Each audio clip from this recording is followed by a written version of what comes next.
Prions pour tenir ferme au jour de la détresse. Je crois et je confesse que la fidélité de Dieu subsiste de génération en génération. Il est ma force et mon soutien. Il est un refuge pour tous ceux qui se confient en lui. Je célébrerai l'Éternel en tout temps, et sa louange sera toujours dans ma bouche. Je le remercie pour tout ce qu'il permet dans ma vie. Je crois qu'il fait concourir toutes choses pour mon bien. Jamais il ne m'abandonnera, car il a déclaré dans sa parole, « Je ne te délaisserai point, je ne t'abandonnerai point ». Il est mon consolateur, celui qui me fortifie, qui me soutient de sa droite triomphante, et je ne chancellerai pas au nom de Jésus. Dans les moments de faiblesse, le Seigneur me remplit de force.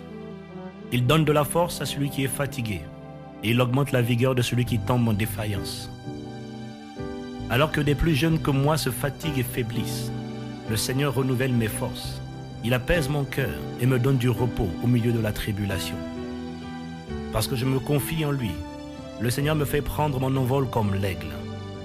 Au jour de ma détresse, le Seigneur me préserve de la tentation. Je refuse de laisser mon âme s'abattre dedans de moi et oublier ses bienfaits. Je refuse de mettre en cause l'intégrité et la fidélité de Dieu. Je me souviens que c'est lui qui délivre ma vie de la fosse du désespoir. C'est lui qui me couronne de bonté et de miséricorde. C'est lui qui rassasie de bien ma vieillesse et qui me fait rajeunir comme l'aigle. L'Éternel est miséricordieux et compatissant, lent à la colère et riche en bonté.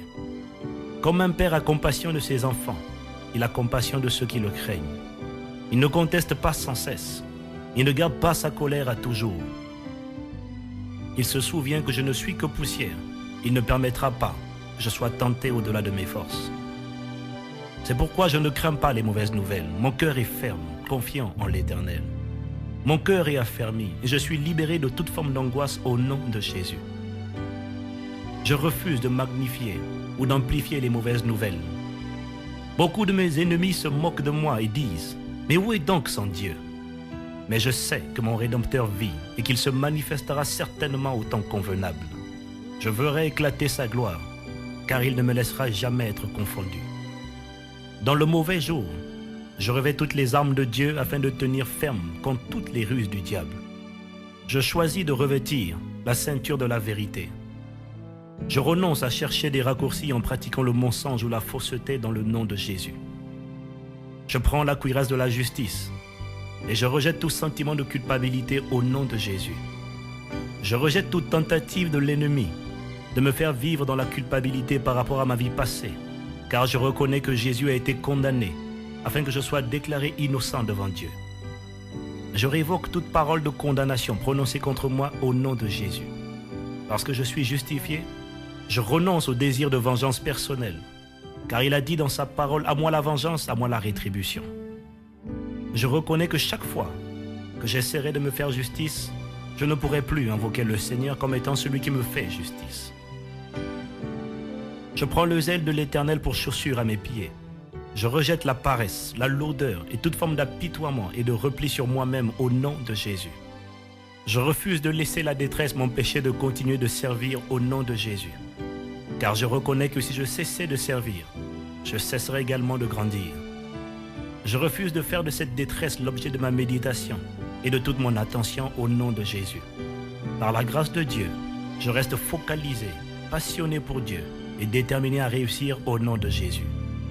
Par-dessus tout, je prends le bouclier de la foi en Jésus-Christ, par lequel j'éteins tous les traits enflammés du doute, de l'inquiétude, de la peur, les traits enflammés de l'indécision et du manque de confiance dans le nom de Jésus.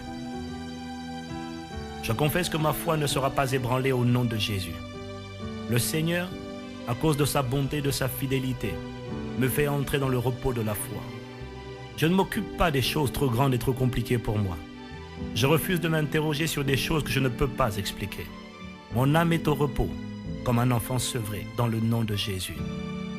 Par le casque du salut que je revêts sur ma tête, je confesse que mes pensées sont protégées de toute forme d'errance et d'intrusion démoniaque au nom de Jésus. Je renverse les forteresses dressées par l'ennemi pour contrôler mes pensées dans le nom de Jésus. Les armes avec lesquelles je combats ne sont pas humaines, mais elles tiennent leur puissance de Dieu qui les rend capables de renverser des forteresses. C'est pourquoi par la puissance du Saint-Esprit, je fais prisonnière toute pensée pour l'amener à l'obéissance au Christ au nom de Jésus.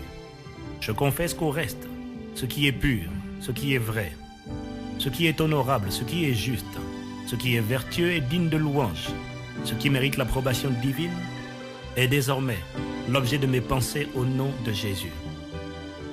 Je prends enfin l'épée de l'Esprit qu'est la parole de Dieu pour détruire toutes les armes du malin utilisées contre moi au nom de Jésus. La parole de Dieu dans ma bouche est vivante et efficace. Sa parole fait jaillir des flammes de feu. Sa parole brise les cèdres du Liban. Sa parole fait trembler les déserts. Sa parole est pure, puissante et éprouvée. Sa parole me soutient, me vivifie et me fortifie. Planté comme un olivier verdoyant dans la maison de l'Éternel, je confesse que je fleuris et que je porte du fruit abondant et utile pour la gloire de Dieu dans le nom puissant de Jésus-Christ. Je proclame que je règne dès maintenant ici-bas avec Christ. Amen.